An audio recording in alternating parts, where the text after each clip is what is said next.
मराठीवरती आपल्या सर्वांचं स्वागत. आपण पाहत आहात बिग टीव्ही मराठी. मी तृप्ती कदम. पाहूया आजच्या ठळक घडामोडी. म्हणावं लागतंय की एमआयडीसी झाल्यामुळे ही सगळं काम महामंडळ मार्फत तयार करून तुम्हाला रेडीमेड प्लॉट तयार करून देतात. आपल्याकडं आता संजीवनी सांगितलेले आहेत ही एमआयडीसी लार्ज स्केल एमआयडीसी आहे, मोठा उद्योगधंदाचा एमआयडीसी आहे. जगमध्ये मिनी इंडस्ट्री लिस्टेड आहे. जगमधलं एमआयडीसी फक्त 25 एकरात आहे. सांगली, मिरज, कुपवाड एमआयडीसी ही 166 हेक्टर जमिनीमध्ये आहेत, म्हणजे जवळजवळ 500 एकरचे आहेत. तुमचं इथलं सुरू होणारं एमआयडीसी त्याचं तिप्पट एमआयडीसी आहेत. ह्या एमआयडीसीमध्ये आपल्याकडं आता विजयपूर एअरपोर्ट असले आहेत आणि विजयपूरचं रेल्वे जवळ होत असतोय, पंढरपूरचं रेल्वे जवळ होणार आहे. त्यामुळे इथं उद्योगधंदा येण्यास फार उत्सुकता आहेत. नवीन उद्योगधंदा येण्याकरता म्हणजे आपल्याकडे उद्योगधंदा छोटे मोठे म्हणायचे नाहीत. आपण कुठलं उद्योगधंदा इथं येणार आहेत, त्यांना आयकरमध्ये सवलत आहेत, लाईटमध्ये त्यांना सवलत आहेत. त्यांना इतर सवलत असल्यामुळे टाटा, होंडाई, मोठमोठ्या company, Birla, Adani, Ford company ही लोक वाटच बघायला लागलेत. ह्यांचं सगळं कारखाने कुठे आहेत? बेंगळूर, मद्रास, मुंबई, दिल्ली, कलकत्तामध्ये आहेत. तिथं जागा त्यांना मिळत नाहीत. एक साधा आपल्याला घर घ्यायला तिथे 2 गुंठे जागा मिळत नसतोय, परंतु त्यांना किती लागतो? 20 एकर, 40 एकर, 100 एकर, 500 एकर जमीन त्यांना लागत असतोय. अशा उद्योगधंदा येण्याकरता संजीवनी पडळकर साहेबांचं मागे लागून तिथं एमआयडीसी केल्यामुळे फार मोठं हे औद्योगिक क्षेत्र होणार आहे. आणि मनुष्यबळासाठी आता आम्ही डाटा घेतलोय. नुसतं एमआयडीसी झाल्यानंतर काय मिळणार आहे, मी एमआयडीसीतलं अधिकृत वेबसाईटवरनं माहिती घेतलं. मिरज, सांगली एमआयडीसीमध्ये आता जवळजवळ 400 कारखाना चालू आहेत. ते सुद्धा सेमी स्किल्ड आहेत, मोठेही नाही आहेत, लहान नाही आहेत, सेमी आहेत. इथं सगळं मोठं कारखाना सुरू होणार आहेत. आता 2000 स्किल्ड वर्कर काम करतात, 3000 अनस्किल्ड वर्कर काम करतात, 8000 कॉन्ट्रॅक्ट लेबर काम करतात आणि 2000 महिला कामगार काम करतात. म्हणजे मिरज एमआयडीसी, कुपवाड एमआयडीसीमध्ये 15,000 लोक काम करतात. मग आपला ह्याचा तिप्पटीनं एमआयडीसी सुरू होणार म्हणजे येत्या 5 वर्षात 50,000 मनुष्यबळाला निर्माण होणार आहेत. किती? 50,000. ज्यांनी वेबसाईट बघतात ती त्यांनी अभ्यास करा, इंडस्ट्रियल पॉलिसी बघा, गव्हर्नमेंट ऑफ महाराष्ट्राचं इंडस्ट्रियल पॉलिसी बघा. आपल्या ही डी झोनमध्ये आहेत, D+मध्ये असल्यामुळे तुम्हाला हुडकत येतील. पडळकर साहेब कुठे आहेत? आम्हाला इथं प्लॉट पाहिजे, 50 एकरचं पाहिजे, 100 एकरचं पाहिजे, 200 एकरचं पाहिजे. त्यांचा मोठमोठे कारखाना सुरू झाल्यानंतर आपण काय करायचं? त्यांना पूरक उद्योगधंदा सुरू करण्याकरता आपल्याला पूरक व्यवसाय करू शकतो. याबद्दल आज जरा वेळ कमी आहे, याबद्दल मी परत एक स्वतंत्र नुसतं एमआयडीसीवर परिसरातील सर्व लोकांचं मनापासून आभार व्यक्त करतो. व्यासपीठावरती रती महारथी आहेत. माननीय चंद्रशेखर गोबी साहेब आहेत, आकाराम दादा आहेत, सिद्धरेड्डी सावगार साहेब आहेत, माननीय विक्रम ताड साहेब आहेत, नगरसेवक सोमण्णा हाके साहेब, माजी जिल्हा परिषदेचे सदस्य माननीय सरदार पाटील साहेब आहेत, महादेव हिंगमिरे साहेब आहेत, नंतर किरण पाटील साहेब आहेत, लक्ष्मण जगोंडमाली. त्यांच्यासाठी जोरदार टाळ्या वाजवा. हे सगळं श्रेय त्यांचं आहे. त्यांच्यामुळं हे घडलं ते आपले युवा नेते संजय तेली हे व्यासपीठावरती आहेत. कारण मध्ये काहीतरी नवीन घडावं अशा एका निस्वार्थ भावनेतून आपण काम करत होतो. ज्या मंत्र्याकडे जाईल त्यांच्याकडून काय आणता येतंय का यासाठी माझा सातत्यानं प्रयत्न असायचा. खानापूर आटपाडीला काय आणता येतंय, जतला काय आणता येतंय. आणि उद्योग मंत्री महोदयांच्या सोबत मी एक उपोषण सोडायला ओबीसी आंदोलकांचं गेलो होतो. आणि मग माझ्या डोक्यात विषय आला की मंत्री महोदयांच्याकडून आपण शब्द घ्यावा.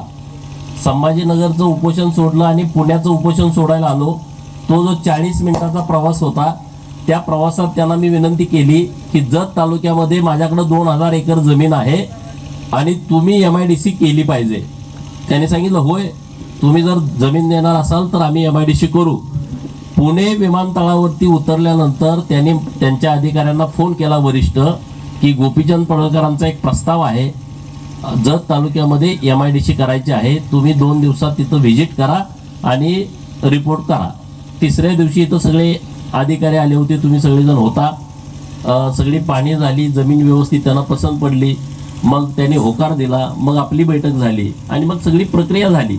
आणि आचारसंहिता लागण्यापूर्वी 1 तास अगोदर आपल्याला मंजुरीचं पत्र मिळालं आणि आता पुढची सगळी कारवाई सुरू झालेली आहे. आता त्यात काहीच अडचण नाही. आचारसंहितेनंतर जमीन खरेदी करण्यासाठी प्रांतांची नेमणूक होईल. प्रांत तुमच्याशी बोलतील, कलेक्टर तुमच्याशी बोलतील, तुमच्याशी चर्चा करतील. जमिनीचा रेट काय ठरवायचा, कसा ठरवायचा हे तुमच्याशी डायरेक्ट बोलतील. तुमच्या बैठका सुरू होतील. आता हे अधिकाऱ्यांचं आणि तुमचं काम आहे.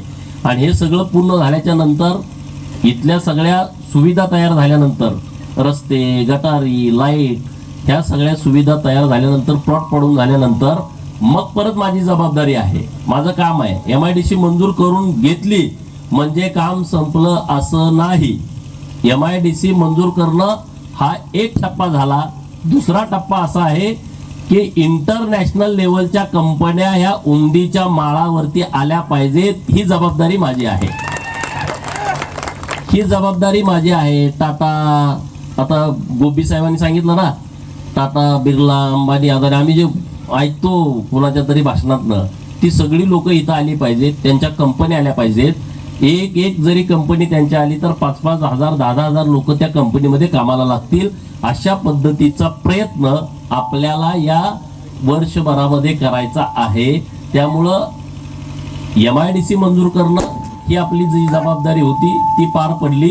परंतु त्या MIDC मध्ये इंटरनॅशनल लेवलचे सगळे ब्रँड येणं आणि त्या ब्रँड आल्याच्या नंतर जत तालुक्यातल्या प्रत्येक बेरोजगार युवकाच्या हाताला काम मिळणं हे आता आपलं काम आहे. आणि मला विश्वास आहे, ठाम विश्वास आहे की आपण ते करू शकतो. काही चिंता करायचं कारण नाही. कोणाकडे पण जायला लागू द्या, मी तिथं जाईन, पाठपुरावा करेन. आणि इथं तुमचा गावचा सपोर्ट असल्यामुळे आता अडचण नाही. नाहीतर इतर MIDC मध्ये काय झालंय, तिथले लोक इतका त्रास देतात त्या लोकांना, उद्योगपतींना. ते उद्योगपती हैराण झालेले आहेत. आणि त्यामुळं उमदी गावात त्यांना आम्ही शब्द दिलाय की आम्ही प्रोटेक्ट करू तुम्हाला, तुम्ही अजिबात चिंता करू नका. MIDC मधल्या कुठल्याही कारखानदाराला एकही माणूस त्रास देणार नाही असा आपण त्या सगळ्या लोकांना शब्द देऊ आणि त्यांना घेऊन येऊ. एकदा त्यांना प्रोटेक्शन मिळालं तर चिंता करायचं कारण नाही. आपल्याला मोठ्या प्रमाणात इथं उद्योग करता येईल. त्यामुळं MIDCचा जो विषय आहे, कुणी टीका टिप्पणी करत राहतं, राजकारण आहे म्हटलं तेवढं चालत राहतं, त्याकडे आता लक्ष देऊ नका. आता आपण पुढं कशा पद्धतीनं जाता येईल. आता गोबी सावकारांनी सांगितलं जतची जी MIDC आहे ती 10 हेक्टरमध्ये आहे. तुम्ही समजून घ्या तुम्ही किती मोठं काम केलंय. जतची MIDC आहे ती 10 हेक्टरमध्ये आहे, म्हणजे 25 एकरामध्ये आहे. इथं एक शेतकरी 25 एकराचा ह्या MIDC मध्ये देणार आहे की नाही. 50-50, 60-60 एकर जमीन आहे एकेकाची. आपण जेव्हा बसलो होतो तेव्हा समोर नाव आली होती.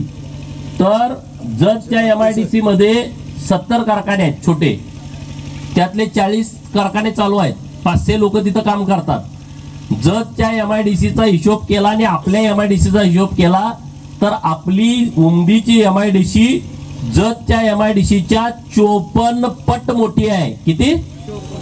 54 पट. 1, 2, 3, 4 नव्हे, 54 पट मोठी आहे.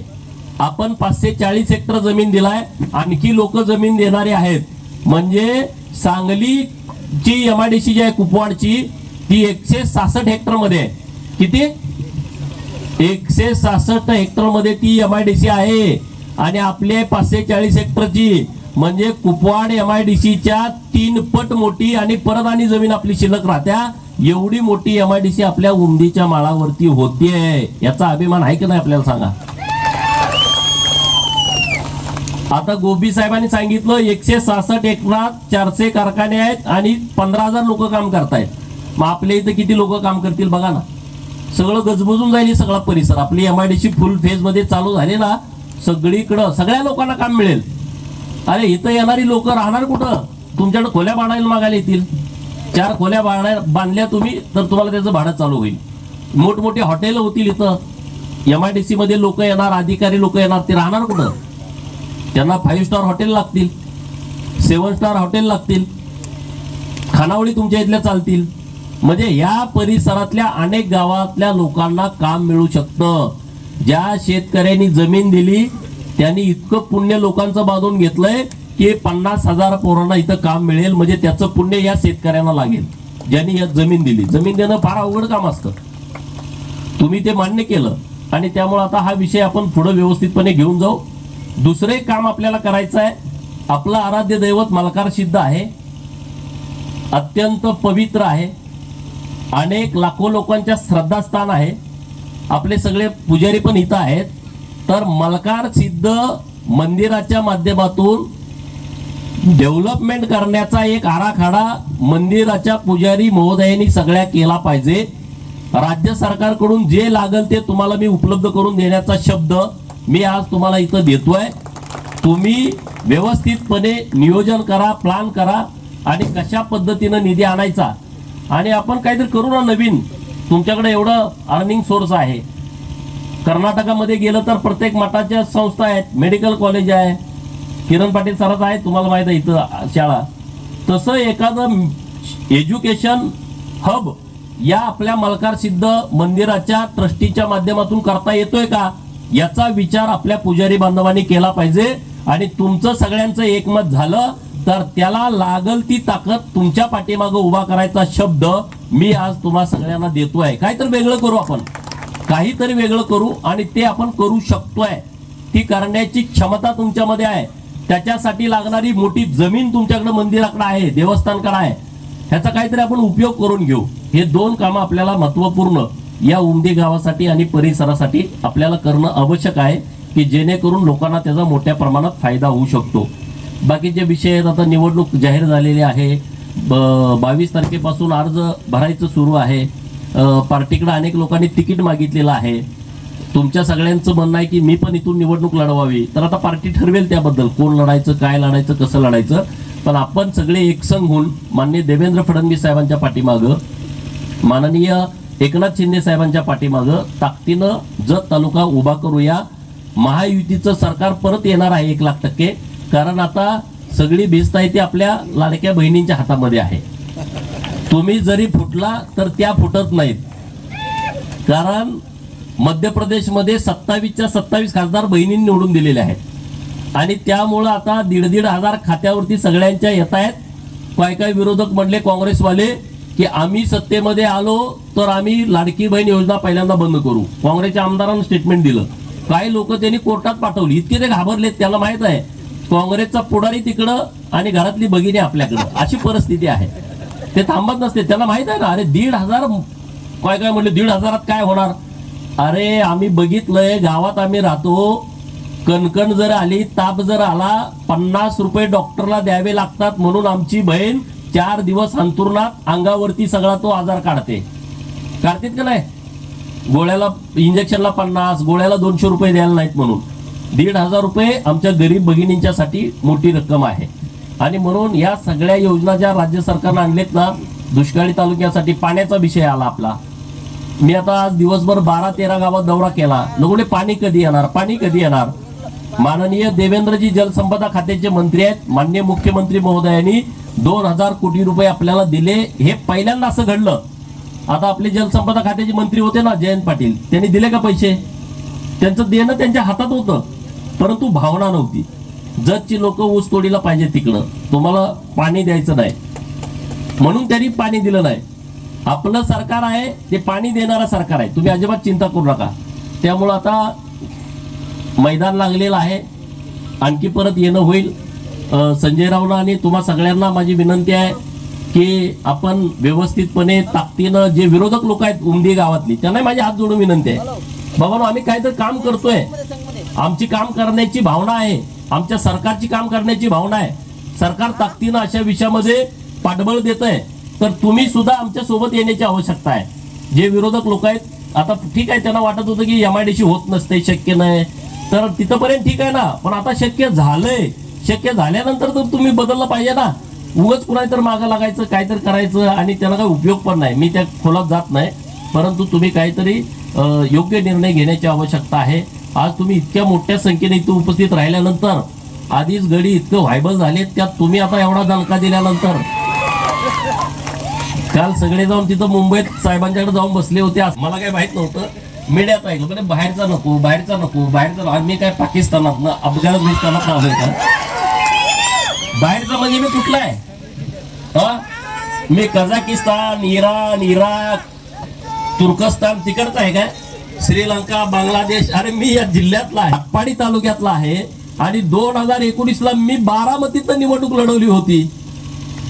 माझा जिल्हा सोडला, सातारा जिल्हा सोडला आणि परत पुणे जिल्ह्यामध्ये जाऊन उभा राहिलो. आता इथले विद्यमान आमदार आहेत, त्यांचे मावस बंधू आपल्या जिल्ह्याचे मंत्री होते मागच्या वेळेस, ते 2014ला पुण्यातनं जाऊन उभा राहिले होते. राहिलेत की नाही?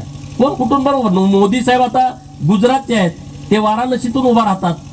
राहुल गांधी हा तिकडच्या इटलीवाल्यांचा नातू आहे, तो इथला पण नाही, तो इकडं वायनाडमध्ये जाऊन उभा राहतो. उगाच काहीतरी बोलत राहतात. लोक काय लक्ष देत नाहीत. लोक म्हणते त्याला काय म्हणायचे म्हणून. मी आता गावागावातनं फिरून आलो, ते म्हणले त्याला काय बोंबलायचं ते बोंबलू द्या, आम्ही तुमच्या सोबत आहे. अरे मी म्हटलं तुम्ही माझ्या सोबत आहात, पार्टीनं जर ठरवलं तर मग मी तुमच्याकडे येईल मैदानामध्ये, तुमच्याकडं मतं मागण्यासाठी येईल. कारण जत तालुक्याचा चेहरा मोहरा बदलण्याची आवश्यकता आहे, गरज आहे. आणि मला विश्वास आहे की आपण जत पूर्ण तालुक्याचा शहरासहित 5 वर्षाच्या आतमध्ये पूर्ण चेहरा बदलू शकतो. ही क्षमता राज्य सरकारमध्ये आहे. बदलू शकतो की नाही? तुम्हाला विश्वास आहे का नाही? आज या जत शहरामध्ये मी फिरायला लोकांनी बोलवलं इकडं तिकडं. आमच्या कटरेत आहेत, त्यांनी बोलवलं मला तिथं. आमच्या ऑफिसच्या मागे त्यांचं घर आहे. ते म्हणजे आमच्या कॉलनीत त्या महिला तुम्हाला भेटणार आहेत. त्या महिलाला भेटलो, त्या काय बोलल्या, 8 दिवस आमच्या घरात पिण्याचं पाणी येत नाही. जत शहरामधली परिस्थिती, तिथून बिरनाळ तर हाकेच्या अंतरावरती आहे, तिथं म्हैसाळचं पाणी आलं का तिथंच येतं. जत शहरामध्ये 8 दिवस प्यायला पाणी नाही. 65 गावातच नाही अडचण आहे असं नाही, जत शहरात पण अडचण होती. मला त्यांनी सांगितलं पाणीच येत नाही. मी म्हणलं चिंता करू नका, मी ती सगळी फाईल तिथं कुठं धुळखात पडल्या ती काढतो बाहेर आणि मंजूर करून आणतो, तुम्ही काळजी करू नका. आणि 2 महिन्याच्या आतमध्ये जत शहरासाठी लागणारे सगळे, इथं आपले नगरसेवक आहेत, विक्रमदादा आहेत, किरण मामा आहेत, अन्य काही मंडळी आहेत, 78.94 कोटी रुपये आपण नगरोत्थानमधून मंजूर करून आणले. टेंडर पण झालं, आचारसंहिता संपल्या काम पण चालू होईल. जत शहरासाठी पाणी पुरवठ्याची योजना. आपण काम करणारी लोक आहोत. आम्हाला काय नुसतं इकडं तिकडं कुणाही तर मागं आम्ही फिरत बसत नाही. आपण कसं लहानपणी सवासण्याला आईच्या मागे पदर धरून जायचो जेवायला, बरोबर? आठवते का नाही? आता सवासने कमी होते, पहिलं आपण जायचो. हे इथले असे आमदार आहेत, कुणाही तर मागं पदर धरून जातात. मी पदर धरून जाणार माणूस नाही. म्हणजे आपल्या दुष्काळी पट्ट्यातल्या सगळ्यांची परिस्थिती आहे.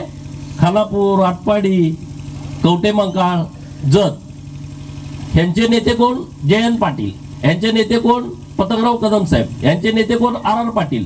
ते जेवढं येईल ते ढापायचे तिकडं. आम्हाला उपाशी. जतला काही नाही, आटपाडीला काही नाही, खानापूरला काही नाही. आता ह्यांचे नेते ते असल्यामुळे हे काय बोलणार? बरोबर की नाही? ज्यांनी इथं आमदारकी केली त्यांचा कुठेतरी नेता आहे. खानापूर आटपाडीमध्ये ज्यांनी आमदार केली त्यांचा कुठेतरी जिल्ह्यातच नेता आहे. जिल्ह्यातला नेता राज्यात कॅबिनेट मंत्री, जिल्ह्याचा पालकमंत्री पण तोच. तो देणार काय आपल्याला? गोपीचंद पडळकरचा जिल्ह्यामध्ये नेता नाही. काय तुम्हाला काय वाटतंय? कोण आहे का? माझा कोणी नाही, मी मानतच नाही इथल्या कोणाला.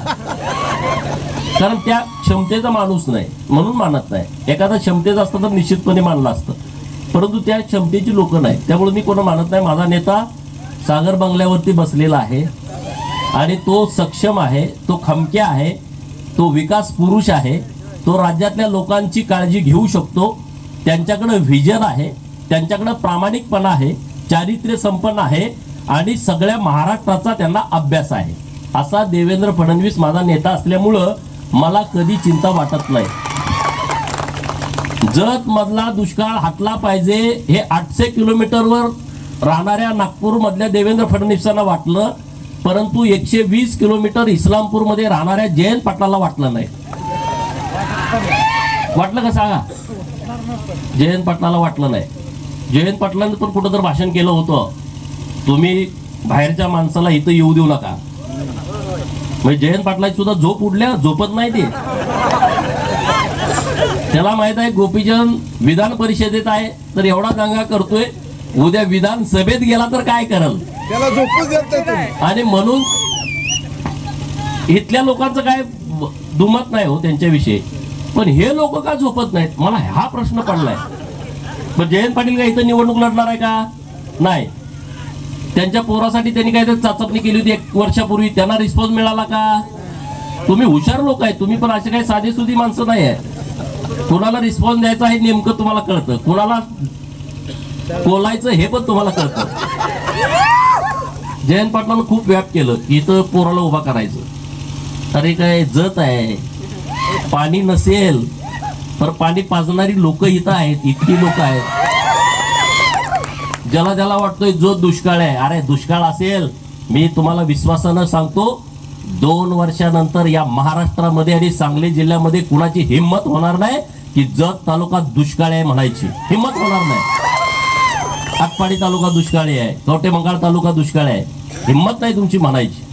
अरे आम्ही कष्ट करणारी लोक आहोत, आम्ही मेहनत करणारी लोक आहोत.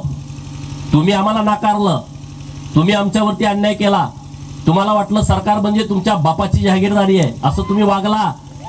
ज्यांना ज्यांना वाटलं सरकार हे आमच्या बापाची जहागीरदारी आहे त्यांच्या विरोधामध्ये आम्ही लढतोय. आमचं वैयक्तिक कोणाशी भांडण नाही. आणि म्हणून मी तुम्हाला सांगतो, आपल्या हक्काचं आहे हे, यांनी आपल्याला दिलं नाही, त्या हक्काचं आपल्याला हिसकावून घ्यायचं आहे. काही काळजी करू नका, तुम्ही संघटित राहा, एकजूट राहा, एक दिलानं एक मनानं आपण सगळेजण पुढे जाऊ. आपला जो बॅकलॉग आहे, रस्ते, पाणी, वीज, आरोग्याच्या सुविधा, शाळांच्या सुविधा, अन्य काय असतील गोष्टी, तो सगळा 70 वर्षाचा बॅकलॉग आपल्याला फक्त 5 वर्षात करायचा आहे. किती? एखादी मॅच असते बघा की 1 बॉल आणि 6 रन पाहिजेत. एखादी मॅच असते का नाही, 1 बॉल आणि 6 रन पाहिजेत. तो 6 मारतो, विजय होतो. आपल्याला 1 बॉल मध्ये 6 नाही, आपल्याला 1 बॉल मध्ये 7 रन काढायचे आहेत. अशी परिस्थिती आपल्या समोर आहे. 1 बॉल मध्ये 7 रन काढायचे आहेत. म्हणजे एक तर नो बॉल गेला पाहिजे, नाहीतर वाईड बॉल गेला पाहिजे, मग 6 मारायचा आहे. आणि ते आपण करू शकतो. तुम्ही माझ्या सोबत असला तर ते आपण करू शकतो. चिंता करू नका. आपल्याला इथली व्यवस्था बदलायची आहे, व्यवस्था परिवर्तन करायचं आहे. आपला इथं कोणी शत्रू नाही. कोणी इथला आमदार, इथला माजी आमदार जे कोणी बोलतात ते आपले अजिबात शत्रू नाहीत. आपल्याला लोकांच्यासाठी काम करायचं आहे, तालुक्यातली परिस्थिती बदलण्यासाठी काम करायचं आहे आणि जतचं नाव अखंड महाराष्ट्रभर होण्यासाठी आपल्याला काम करायचं आहे. होईल की नाही जतचं नाव महाराष्ट्रभर? होईल की नाही? आता जिल्ह्यात एवढे मतदारसंघ आहेत, राज्यात एवढे मतदारसंघ आहेत, परत नुसती चर्चा जतची सुरू आहे की नाही सांगा? पेपरला, टीव्हीला चालू आहे सारखं जत मध्ये गोपीचंद पडळकरला विरोध, गोपीचंद पडळकर बाहेरचा आहे म्हणून विरोध. काय उपयोग होणार नाही का? होईल हा? अरे तुम्ही इतक्या मोठ्या संख्येने उपस्थित आहात. संजय राव, तुम्ही आज कार्यक्रम, मला वाटलं कुठंतरी छोटा कार्यक्रम असेल, तुम्ही एवढी मोठी फिल्डिंग लावली मला पण माहित नव्हतं. सोनलगीत गेलो, अख्खं ते सभा मंडप भरून सगळी लोक, बिरादार सर, पांढरे सर, त्यांची सगळी टीम. सुसलाद मध्ये गेलो, गावच तिथं सगळं उभं होतं. मी गाव दत्तक घेतला सुसलाद.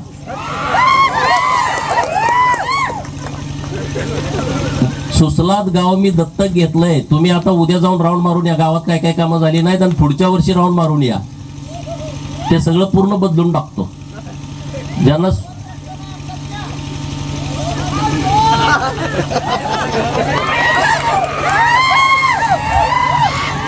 त्यामुळं बोलण्यासारखे विषय बरेच आहेत, आपण पुढे विषय बोलू.